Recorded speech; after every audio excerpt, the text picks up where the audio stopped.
What's up, everybody? My name's Chance, and today we're going to be playing some of the Ravnica Constructed event. I guess I should go show you the rules for it real quick. Actually, my face is probably blocking that.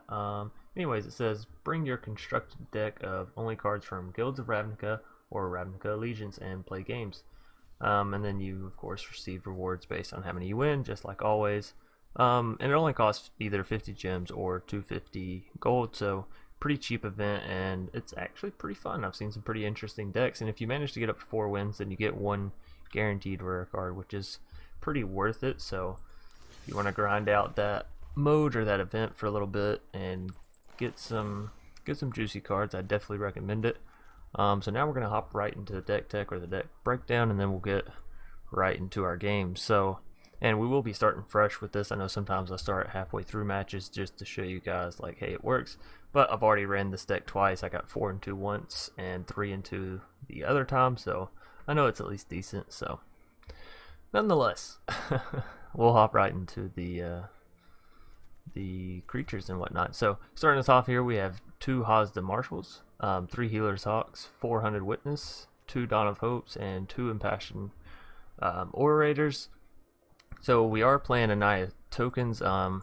Mod is just modified. I had another version of this, so we can just delete that off there so it won't pop up and confuse people later if they choose to import it. Nonetheless, these first ones are just your basic white weenies that you can play in this event because they all came from Guilds of Ravnica, so that's wonderful. And Impassioned Orator is essentially a replacement for Johnny's Welcome in the token deck. Granted, it's nowhere near as good if you ask me. 2 mana instead, and it's a creature, so it can get removed fairly easily, especially with it only being a 2/2. So, you know, that's why it's only in here as a 2 of, but it can still gain you life, which can matter if your opponent's playing very aggro. So, moving on, we have Cavalcade of Calamity. So, say you get a bunch of weenies out or a bunch of Goblin Gatherings, whatever it may be. Cavalcade can help you push through with that damage. It also allows things like Incubation Druid and Tristani to actually deal damage a little bit more. Incubation Druid, it's a very niche time when you can use, or niche, I don't know, however you want to pronounce it. Very specific time when you can use it, so with Cavalcade of Calamity, that is. Moving on, that's also why we only have it as a 2 of instead of moving up to like 3 or something else. So moving on, Incubation Druid, again, I only have 1 copy, but if I had more, I would probably take out the the root. You guys know. I got problems pronouncing shit, whatever. Yeah, I would definitely take that out in place for more Incubation Druids. But since I only have 1, we are playing our Circuitous. I don't know if I'm saying that right. Anyways, playing the root card. Moving on, or route, I guess some people are going to get on my ass about that too. So, moving on, we have 2 copies of Sworn Companions. Ow! Arm just slipped off my chair there. 2 copies of Sworn Companions, just some basic creature token generators. 4 copies of Goblin Gathering. This is a super good card if you're talking about token generators. Play the 4th copy, you get what, 5 or 6 goblins, I think. What is it? 2 plus the 3, so you get 5.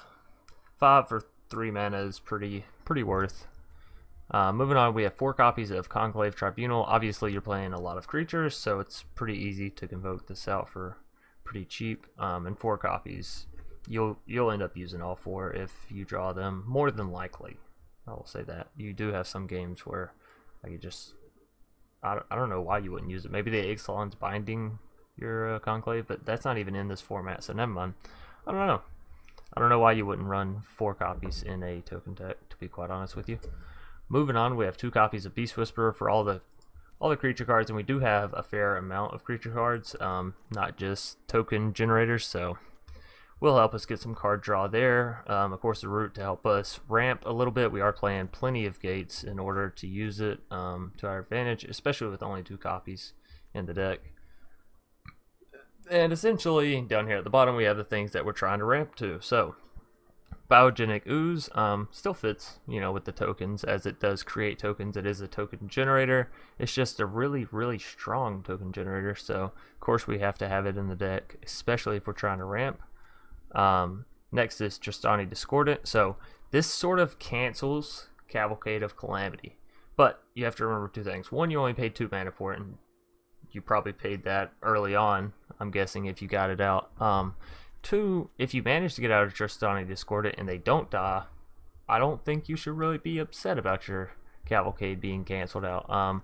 Will it mitigate some, or will it take away some of the damage that you could do? Yes, but Tristani still gets activated from Cavalcade, so does Incubation Druid, and those are those, you know, specific times I was talking about. But nonetheless, if you manage to get out Tristani and it sticks, all of your tokens are going to be buffed. That's a little bit more worth than a Cavalcade anyway, so canceling it out, perfectly fine. And if you do cancel out one Cavalcade and you manage to draw into another one, it's only one dead card, and honestly just a discard target for you if your opponent is playing that kind of deck. So I don't know, it's not the best deck, but you know, it makes do. So moving on from that full long breathful for Tristani and Cavalcade, we have one copy of End-Raze Forerunners. Now this actually isn't a token generator, but the buff effect it comes in with is huge, and the fact that it's a Vigilance, Trample, Haste 7/7 is huge. So one of with the End-Raze is pretty good. And again, if it comes down +2/+2 and gain Vigilance and Trample for all of your tokens, imagine you already have a Tristani Discordant out, and yeah, that's probably going to be game. So, and then finally we have 2 copies of March of the Multitudes, as it's just your standard standard token generator if you're playing green-white. Of course, I don't know any other. Okay. Alright, and here we are in game 1 up against Rim Jainer.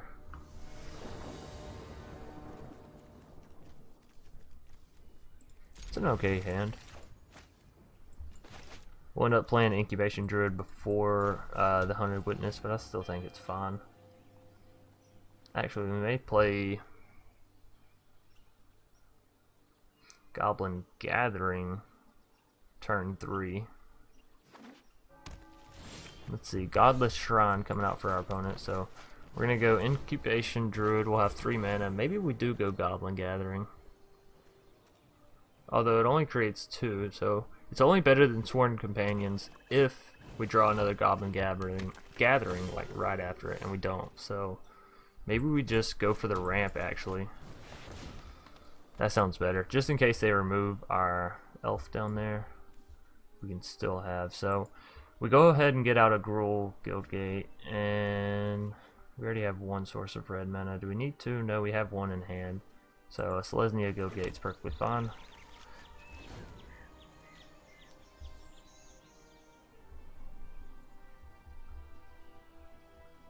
And you know what? I probably could have just gotten out to Selesnya there. I probably didn't need the Gruul. We have plenty of green. Well, the red is nice. Either way, we have an Impassioned Orator coming out from our opponent and a Blade Instructor. So maybe an Orzhov Mentor deck? That's interesting. That's spicy. So we're already up to 5/6 mana. We can cast both of these this turn if we so choose to. Do we want to? I think so. That gives us a fair line. Alright, 4 defenders that can block pretty heavily. Ramped pretty well to play all of our cards out. Now we need to draw really any of our spicy cards. End-Raze is the only one we couldn't cast immediately, and we could just adapt our Druid and then cast it the turn after that. So yeah, I'd really take any of our spicy cards right about now. Biogenic Ooze is of course the slowest. Well, that's not true. Tristani, I don't know if I'd be able to swing in with Tristani. Hell, I could swing in next turn. This Blade Instructor can't really block. He can attack and make his Orator a 3/3, but that doesn't change much, as his Orator's already going to kill one of my tokens. Ooh, or does he just sacrifice both? That's interesting. Probably not, right? Oh, you can only do it once. Okay, I forgot about that. That's still... okay. I mean, I guess it would have only removed one token in the grand scheme. Now he does have a 5/5 down. Dawn of Hope isn't the spiciness I was really talking about, so maybe we just play Dawn of Hope, attack with one token, draw a card.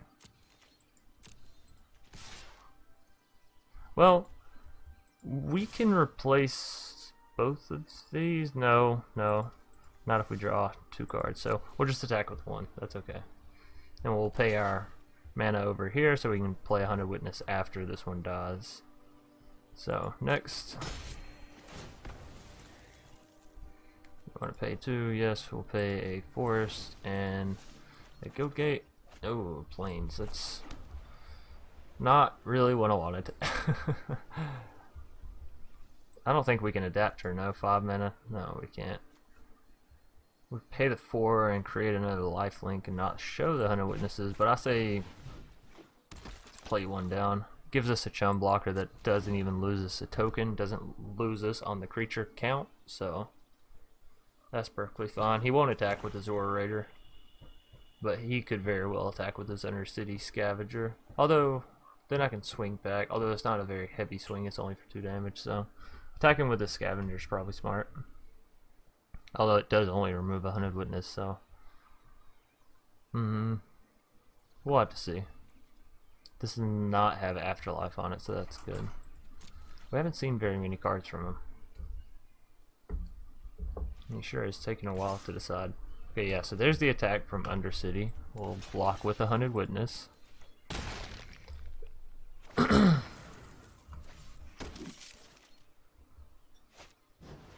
Footlight Fiend. I mean, that's okay. Block each creature blocking gets -1 and -1 until end of turn. Okay, that's a little tricky. Plague White is pretty good.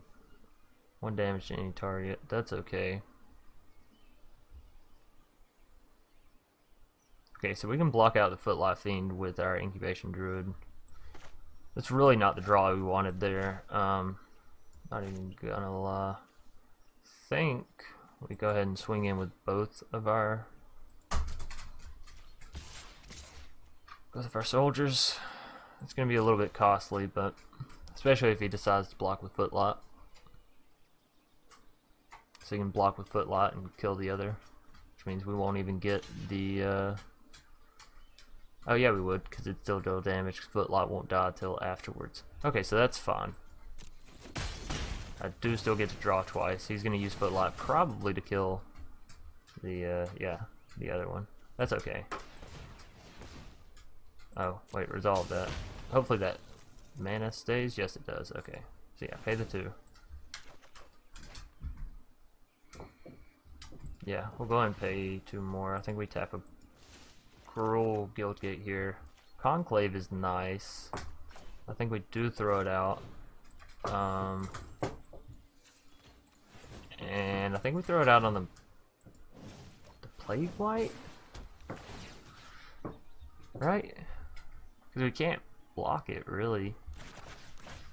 We'll be able to in the future. Pretty easily, actually.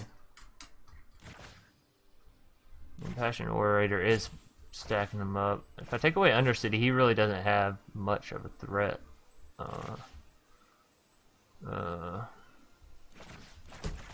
Okay. I don't have an answer for him right now, but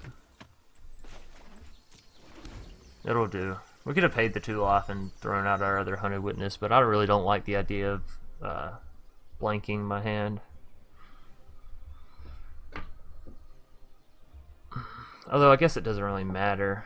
Like, he's not gonna, well, I guess he could have some discard somewhere in that deck, but I don't know. That is the thing about playing this constructed event. I enjoy it because it throws people off their feet. Not everybody's playing the same thing. Of course, you still have people playing the okay, so that's not bad. We still chum block them, of course, but yeah. Alrighty then, I guess we continue doing what we've been doing, swinging in with our soldier, you know, drawing that whole ordeal. At least we're getting him very numb to just blocking our tokens, so if we can throw down an End-Raze, maybe he'll just block at an instinct. We'll tap our Truth Force here. Another land. It's very interesting. Being sarcastic, of course. Alright, well, let's get out one soldier token and let's throw down Hunted Witness. And, yeah, pass his turn. I guess we'll go ahead and adapt Incubation Druid next turn. Maybe. We'll see. Our mana's getting very high up there. Okay, so he's going to attack again. That's perfectly fine. We'll chum block.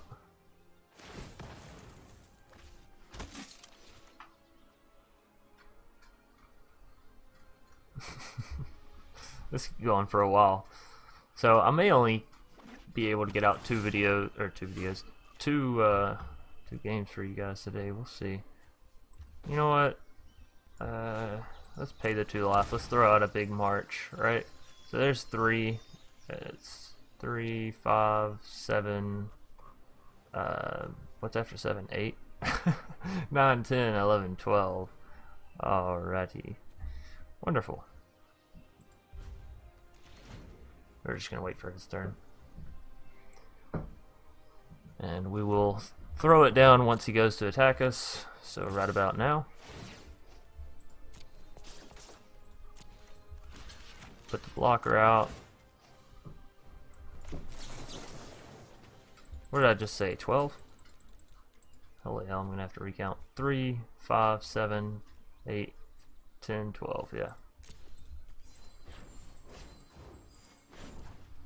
I mean, this doesn't really matter either way.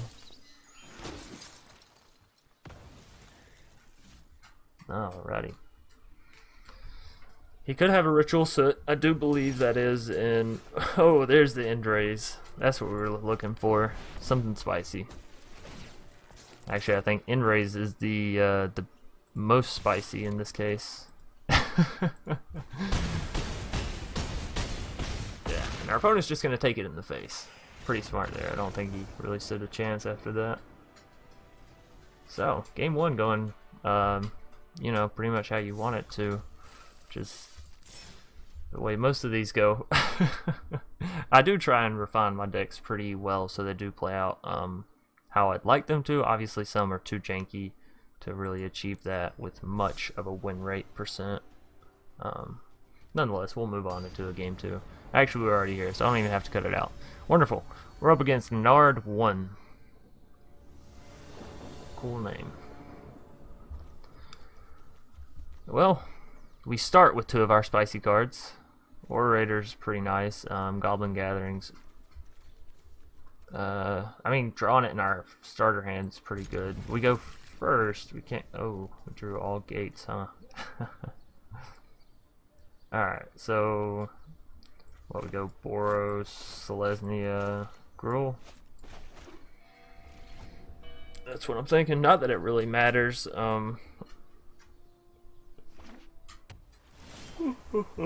Incubation Druid, wonderful. It's a playable card. And honestly, we'll probably play it after Goblin Gathering. 3 mana doesn't do anything except allow us to cast Goblin Gathering, and I'd rather get Orator out first. I like buffing my health as quickly as possible, so that way I know I'm good if they try to aggro me. This guy doesn't look like it. He may be playing, I would say, a Petitioner's deck, but he definitely would have thrown one out by now, so I don't know what mono blue deck you would play where you couldn't play anything for 3 mana. That's a bit odd, not even gonna lie. He could have a counter spell here. What would we rather get countered? The Goblin Gathering or the Incubation Druid? I think the Goblin Gathering. No counter coming out. Alright, so a bit concerned with what our opponent decided to construct his deck with, seeing as he has 3 mana and nothing on the field and no counters. This is odd. Right? When do you go up against a mono blue deck? Oh my goodness. Still nothing. Let's go for the route to something or another, right? Still nothing. Alrighty, what do we want to get out? We only have Selesnya left, right? What happened to our other Gruul? We have one on there. We don't have the other one. Oh, there it is. It's hiding. Do we want the Gruul though? Do we really need it? No. We need green for sure, and I like having more white. Yeah, let's just, you know, swing all in. Our opponent's not really doing anything, which is odd. Very, very odd. Also, I need to turn this down a little bit. I feel like I'm yelling, although that might not be the worst thing. I feel like sometimes I need to speak up in my videos. But also sometimes I'm just thinking out loud and you guys catch the, like, ass end of my thoughts, so... Is that? I guess I'll play in the background while our opponent, I mean, Conclave could go down on something. Do I go ahead and march? No, I mean, let's just keep stacking. We'll march next turn, and then we'll, can we End-Raze? What is that, 7, 8? Yeah, we can End-Raze. We can march this turn, really. What? Oh, it is showing 3. I was like, why is it only showing me 2? We can march for 6. That's weak. We're not going to march. We'll just swing in. We'll march next turn. He's not showing us anything, so whatever. Let's have fun with it. If our opponent's not going to... Whoa, we do have a card there. Maximize altitude. Wow. What? That doesn't make any sense. Was he just not drawing any of his creatures? Man, that's got to feel bad. Alrighty then. This is worrying me. I really don't want him to counter my End-Raze, right? So here's the thing. We can play Haazda and still tap him for the march, so we definitely should. Yeah, because I wanted to see if anything would trigger, but he still doesn't have any counters in hand, so... What is that going to be? 3 taken out, so 3, 4, 5, 6, 7, 8. That's a little bit more spicy. 1, 2, 3. By the way, if you go through and tap all your lands, then tap all your creatures, it's really slow. If you just tap all your creatures, if you're doing it for max mana, then it taps all your lands automatically. So, cool little buff there. Or buff. Little tip. Yeah, and we'll end our turn. And I guess just kick it back to our opponent. Good game. Oh, wow. I guess he didn't draw anything all game. Yeah. Good game. Man, that's something, huh? Alright, so I guess we will go into game 3 because game 2 was just absolutely disappointing. Game 1 was just really long, so that's why I was like meh about it, but nothing really happened in game 2, although next turn obviously we would have gotten our End-Raze down. Even without our End-Raze, we have enough damage on the board to end it, so... Oh, he's gonna let us play it. Alright, wonderful. Thank you, sir. Glad you let me curve it out.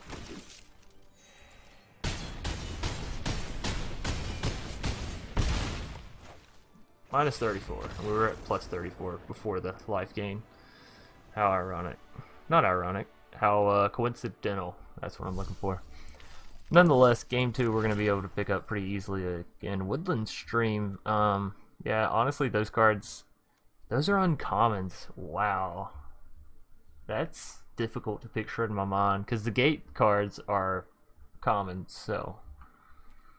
And they have gate synergies. I don't think they have any synergies with those cards. Anyways, we're going to hop right into a game 3 here. Alrighty, and here we are in game 3 up against Operator 85. This probably will be our last match, regardless of its length. So, we'll keep this hand. One more land for Beast Whisperer wouldn't be bad. I'm going to go and throw out the Guildgate because I want Orator down before the Witness, both if possible.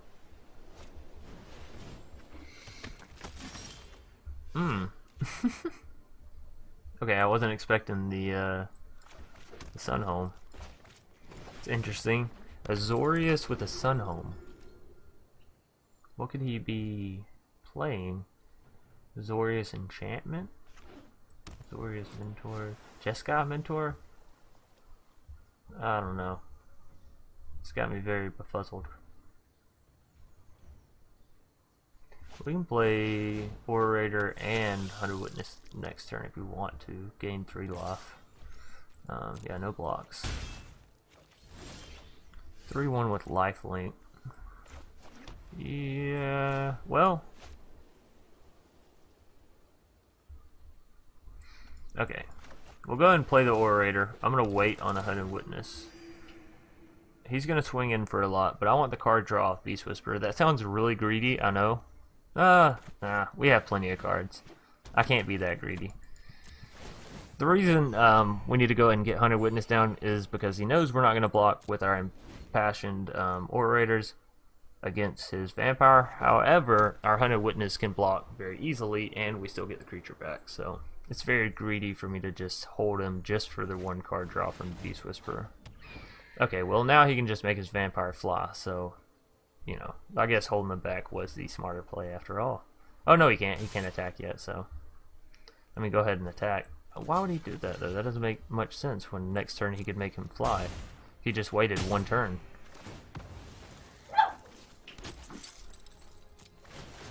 Sorry about the chihuahua in the background. Yeah, that didn't make much sense to me. Nonetheless, Ellie, chill. We'll go with the Beast Whisperer. We're gonna wait on Conclave. I'd rather get the Beast Whisperer down. Oh, well, we can go ahead and Conclave too, huh? No, honestly, let's just let him punch us in the face if he wants to. I want to see what other creatures or enchantments he has before I throw down the Conclave. Administrative Obligation. This is a very odd deck. Azorius Afterlife? Maybe it's Esper. I don't know. This is odd. This is so very odd.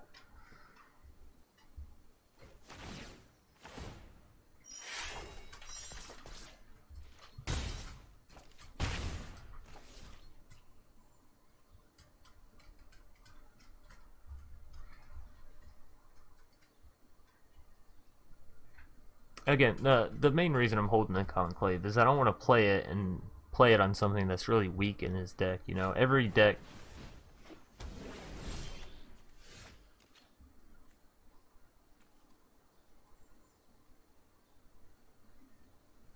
Of all of my creatures, why? Alright, so we will go ahead and Conclave because we drew another one out, so, you know, why not? We got a second one and back up just in case. And we take out the Rock Charger, right? Because it has a higher potential. I can't speak. I'm sorry. Very tired. Very, very sleepy. It has a higher potential than the Sunhome. Sunhome gets beat by our Beast Whisperer. Rock Charger makes it to where Sunhome's unbeatable, or Administrative Obligation's unbeatable. Or unblockable rather, not unbeatable. Yeah, I mean your Sky Tether didn't do anything. I'm not quite sure why he played it. Looks like he is playing Azorius. What's it called? I guess we can go ahead and get out the root. At least keep me from drawing land cards, hopefully. The flyers are a little annoying. Thought Collapse. Okay, I mean, I'd rather him do it on that card than any, so yeah, perfectly fine with that. And we're not going to Conclave here. We could attack, but he could still get our Beast Whisperer, so maybe we just Conclave his Sunhome next turn. He's top decking at this point, which could scare the hell out of me. Another Sunhome.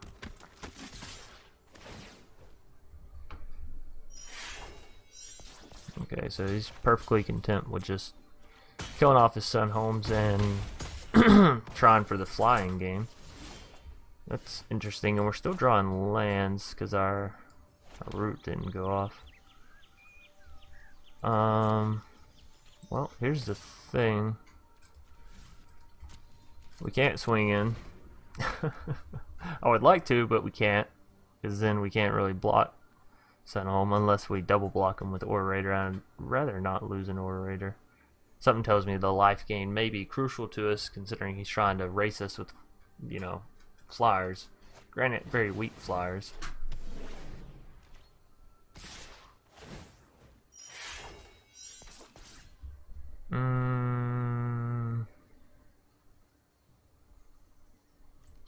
Yeah, I mean, if you're gonna force my hand, I'll do it. I don't like it, but I'll still do it.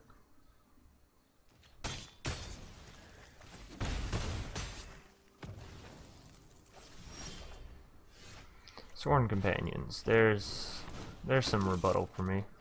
2 more life and life gain on them. And again, I'm just gonna save my Conclave. I'm still at 15 health, so I'm not too worried about his flyers. I'd rather him chum block with them later. Blade Instructor could get Conclaved, because that can raise his flyers a little bit more, and something tells me he'll do it too, so we will Conclave her. And I guess we'll just swing in. So he's dealing 4, we're healing 2. Not exactly the rate you want to be going at. Another land. Goodness. I think we only have 23 in deck, which is you know, less than recommended, but oh well. We're losing 2 each turn, not the scariest timer. But we are down to 9 and still drawing land and no mana sink for it, which is super unfortunate.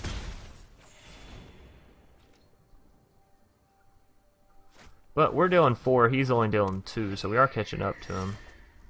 Ooh, End-Raze. Nice.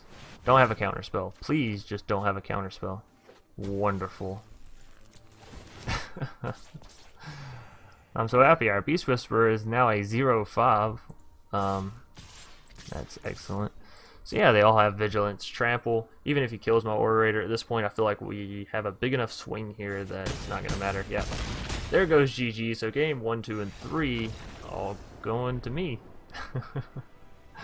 Yeah, we're probably just gonna wrap it up there. You guys have seen the deck. Granted, you didn't get to see any ooze today, which I do regret that. You see the gist of the deck, or the gist. Is it the gist or the gist? Either way, you guys understand the point of the deck, and you can see where Cavalcade would come in handy, because obviously we didn't draw any Tristanis during our runs either, which is surprising. 3 games, no Tristani, no ooze. We did get March. Okay, I can't be too upset. We got March and End-Raze, so nonetheless, thanks everybody for watching. If you enjoyed, be sure to leave a like down below. I do apologize for this going up so late and for me being so incredibly tired on this video and you know, mixing my words up like usual. Nonetheless, comment down below if you have any suggestions on this deck, future decks, or just want to talk about whatever. And of course, subscribe if you want to see more, and I'll see you guys tomorrow. Peace.